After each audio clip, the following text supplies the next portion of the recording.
Well, you can probably tell that it's chilly outside. I'm wearing a sweater. I've even got a hat on. Not polite if I'm in the presence of some ladies, but it's chilly down here in the barn. That's going to happen.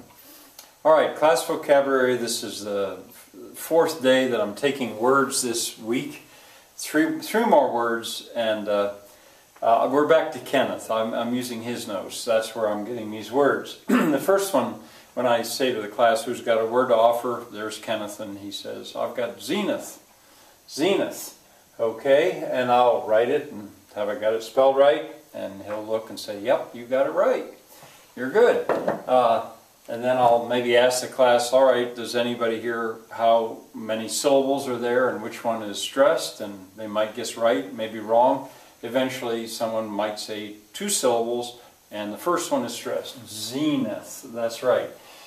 Kenneth, what's the context? Well, it's the sun at its zenith. Okay. From that, my students should be able to guess what part of speech it is. At its zenith. Zenith must be something or some place. It's a noun. Is that right, Kenneth? Yes, that's right. It is a noun.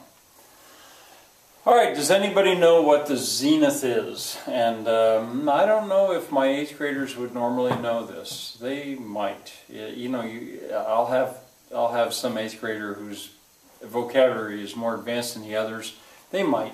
Anyway, eventually I'll go back to Kenneth to check, and it says, well, the dictionary said point in heaven directly overhead. Zenith. Right up there.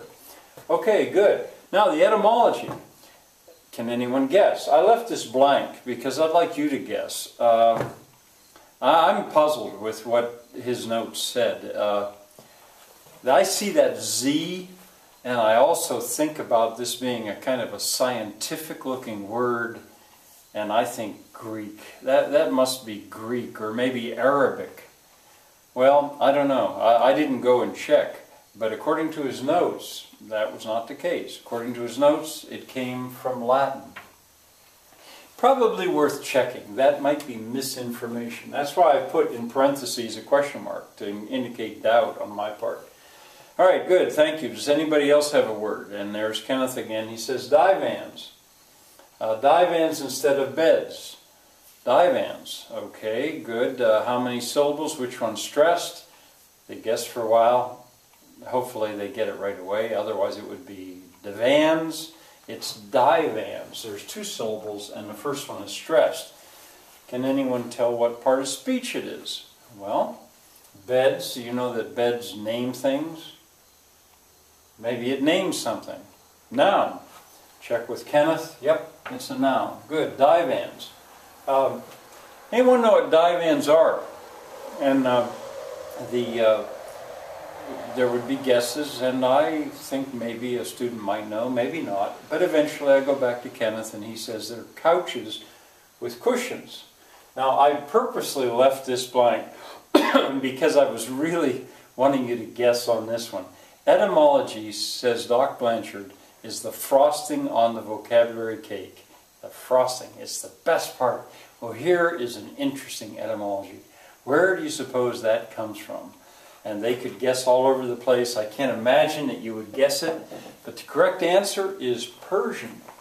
Persian. That comes from a language called Persian. And apparently from the Persians. That's where we learned to use divans. It all fits. I can just see those Persians sitting on their couches after supper. I could even tell you a story about that, about Morocco, but I don't have time now. All right, thank you, Kenneth. Anybody else have a word? And this is Kenneth's day. So he says, raises his hand. He says, hitherto. There it is, hitherto. Hitherto. How many syllables? Hitherto. And which one is stressed? Hitherto. I hope they would hear it, that there are 3, and the first one is stressed. Maybe not so obvious. And what's your context, Kenneth? It had hitherto been very distant. Okay, it had hitherto been very distant. From that, I would tell the kids, you should be able to get the part of speech, even if you don't know what it means, because it answers when. It probably answers when. And so what part of speech is it? I wonder if you can guess. Well, the answer is adverb. This is an adverb.